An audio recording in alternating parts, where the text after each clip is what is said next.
अरे शेतकऱ्याचा मुलगा आज अहमदपूर प्रशासकीय कार्यालयामध्ये भेट दिली असताना या विभागाच्या उपजिल्हाधिकारी लटपटे मॅडम, खात्याचे सर्व अधिकारी, पत्रकार मित्र की आज आपल्या सरकारने 100 दिवसाचा एक प्रोग्राम दिला होता।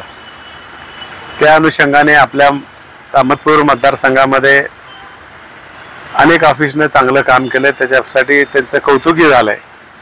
म्हणून छोटे खानिका होत नाही, त्यांना बोलून घेऊन आपल्या कार्यालयामध्ये या अहमदपूरच्या प्रशासकीय इमारतीमध्ये त्यांचा बहुमान केलाय, त्यांना शुभेच्छा दिल्यात आणि बाकीच्याही लोकांनी त्यांचं बघून काम करावं।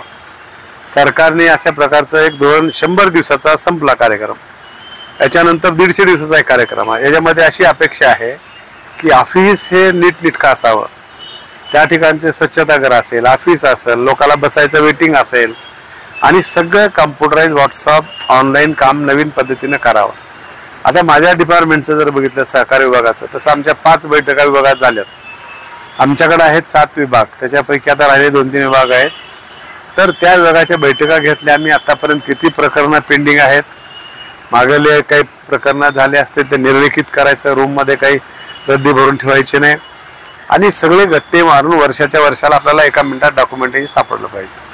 आणि ऑनलाईन पद्धतीने आता भविष्याच्या काळामध्ये आपण ऑफिसला जावं असं काही नाही, ऑनलाईन तुम्हाला घरी बसून अर्ज करता येतंय, ऑनलाईन तुम्हाला हिअरिंगला येता येतंय आणि घरी बसून त्या ऑफिसमध्ये जे हिअरिंग चाललं ते कसं चाललंय हेही बघता येते। लोकांचा वेळ वाचावा, कामाला गती मिळावी, ही आमच्या राज्याचे मुख्यमंत्री देवेंद्रजी फडणवीस साहेब, अजितदादा पवार साहेब आणि एकनाथराव शिंदे साहेबांनी त्याला अनुसरून मॅडमनी या ठिकाणी काही कामं केलेले आहेत, त्याचं कौतुक करावं आणि मॅडमचं देखील अभिनंदन करतो की आपण या कामाला गती दिलात। स्वच्छता असेल, ह्या सगळ्या गोष्टी भविष्याच्या काळामध्ये व्हावं अशा प्रकारच्या कामासाठी आम्ही इथे आलेलो होतो। आणि आता पाऊस पडलाय, पुन्हा एकदा दुबार पाऊस पडलाय, अचानक पडलाय। काही ठिकाणी लोकांनी उन्हाळी हायब्रिड पेरलेत, भुईमूग पेरलेले आहे, तर अति पाऊस झाल्यामुळं तिथं देखील शेंगाला कोंब फुटलेले आहेत, हायब्रिड जेव्हा तर काळीच पडलेली आहे। त्याही संदर्भामध्ये मॅडमशी आम्ही चर्चा केली।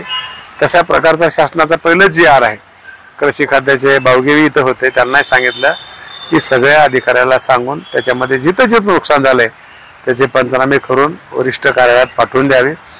सरकार जे काही निर्णय घेईल ते घेईल। साहेब, हे 10 दिवसापासून पाऊस सतत आहे, त्याच्यामुळे उभी ज्वारी आणि शेंग जे आहे ती सगळी वापरून अक्षरशः शेतकऱ्याचं 100% नुकसान झालेलं आहे। तरी आम्हाला ह्याच्याकडून शासनाची आशा आहे, अनुदान देवं, विमा तर उन्हाळी भरला नाही आणि तर ह्याचा काहीतरी निर्णय घेऊ शासनाने, हे आम्हाला वाटतं। त्याचे पंचनामे करावं, आम्हाला शासनीय नियमानं आम्हाला मदत भेटावं, हीच आम्हाला शासनाकडून आशा आहे। आवाज बहुजनांचा।